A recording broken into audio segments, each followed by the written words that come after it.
क्या आपने सोचा है कि जब भारत रूस से तेल खरीदता है या ब्राजील चीन को सोयाबीन बेचता है तो बीच में डॉलर का क्या काम है? आखिर क्यों दुनिया के दो देश अपनी करेंसी होने के बावजूद एक तीसरी करेंसी यानी कि अमेरिकी डॉलर के मोहताज है? ये सवाल इसलिए क्योंकि दशकों से दुनिया इस डॉलर की दादागिरी को सहन कर रही है, क्योंकि इसका कोई मजबूत विकल्प था ही नहीं। लेकिन अब खेल का मैदान बदलने वाला है। मुंबई के एक इवेंट में आरबीआई गवर्नर संजय मल्होत्रा ने एक ऐसा ऐलान किया जिसने वॉशिंगटन से लेकर वॉल स्ट्रीट तक के कान खड़े कर दिए हैं, जहां ब्रिक्स देश अब एक ऐसे डिजिटल ब्रिज पर काम कर रहे हैं जो डॉलर और स्विफ्ट की मोनोपोली को जड़ से उखाड़ सकता है। बिना डॉलर को छुए सीधे अपनी करेंसी में व्यापार और पलक झपकते ही पेमेंट। क्या ये ग्लोबल इकोनॉमी में भारत का मास्टर स्ट्रोक है? आज अर्थ के इस शो में हम डिकोड करेंगे ब्रिक्स के उस गुप्त प्लान का जो दुनिया का नया मनी ऑर्डर लिखने जा रहा है। दरअसल संजय मल्होत्रा जो रिजर्व बैंक के गवर्नर हैं, उन्होंने मंगलवार को मुंबई में साफ कर दिया कि ब्रिक्स देश अपने फास्ट पेमेंट सिस्टम और सेंट्रल बैंक डिजिटल करेंसी यानी कि सीबीडीसी को आपस में जोड़ने के लिए गंभीर रूप से चर्चा कर रहे हैं।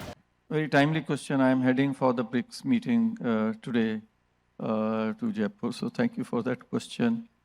We have a BRICS task force on payments. Your question is, I think, twofold. One is on payments and the other one is on the use of local currencies for international trade. So we have a task force in BRICS for payments.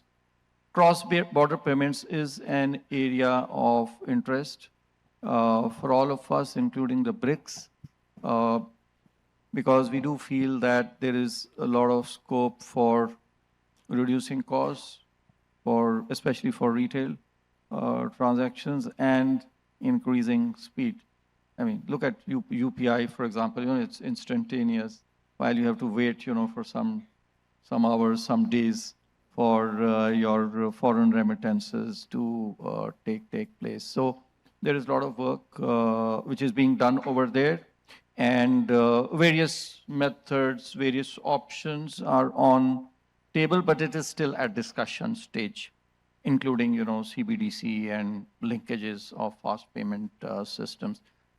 On the use of local currencies, I may mention that there are a number of countries with which we do trade in local currencies.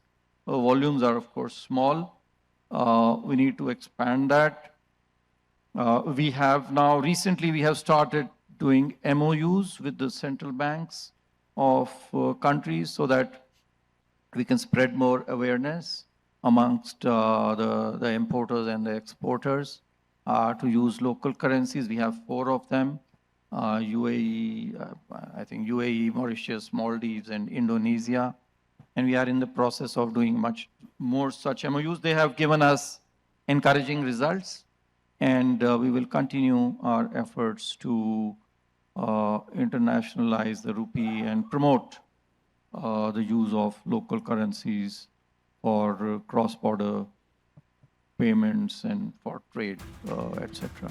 अब आपने ये बयान तो सुन लिया, लेकिन पूरा गणित समझिए क्या है मामला। देखिए, अभी दुनिया का अधिकांश व्यापार स्विफ्ट में होता है, यानी society for world wide inter bank financial telecommunication.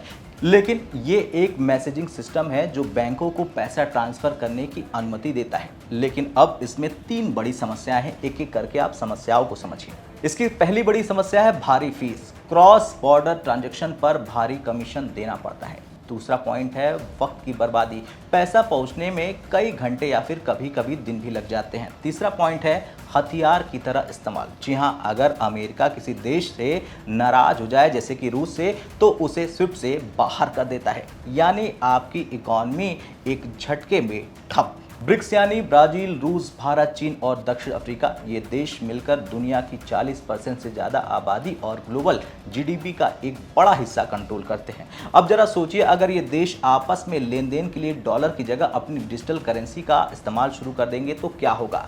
ऐसे में चलिए 2 रास्तों पर चल रही चर्चा के बारे में समझते हैं कि आखिर 2 रास्ते कौन से हैं ब्रिक्स के। पहला रास्ता है linking of fast payment system.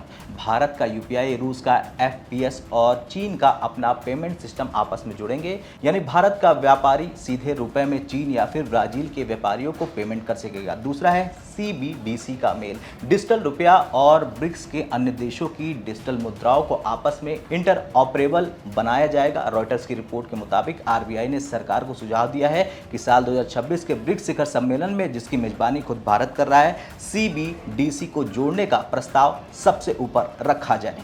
अब इसका मतलब यह है कि डॉलर रातों रात खत्म नहीं हो जाएगा, लेकिन डॉलर की अपराजेयता अब खत्म हो रही है।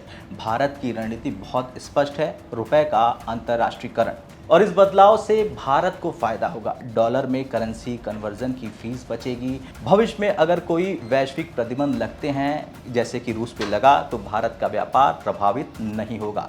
और भारत अपनी यूपीआई तकनीक को पूरी दुनिया का स्टैंडर्ड बनाना चाहता है। और यही वजह है दोस्तों कि गवर्नर साहब यानी कि मल्होत्रा साहब ने जोर देकर कहा कि हम स्थानीय मुद्राओं यानी कि लोकल करेंसीज के इस्तेमाल को बढ़ावा देते रहेंगे। ये सिर्फ आर्थिक नहीं है, बल्कि एक बहुत बड़ा कूटनीतिक संदेश है दुनिया को। खैर, साल 2026 का ब्रिक्स शिखर सम्मेलन सिर्फ एक मुलाकात नहीं है, बल्कि दुनिया के नए आर्थिक नक्शे की नींव है। भारत इस बदलाव का केंद्र बन रहा है। अब क्या हम एक ऐसी दुनिया के लिए तैयार हैं जहां डॉलर सिर्फ अमेरिका की करेंसी बनकर रह जाए और भारत का रुपया ग्लोबल पेमेंट का नया चेहरा बने? आपसे सवाल, आपको क्या लगता है कि अब ब्रिक्स का ये नया डिजिटल सिस्टम डॉलर की दादागिरी को चुनौती दे पाएगा या फिर स्विफ्ट अपनी मोनोपोली बचा पाएगा? हाँ या ना में कमेंट कर अपनी राय जरूर दें। अर्थ के अगले एपिसोड में मिलते हैं, तब तक के लिए जय हिंद, जय भारत।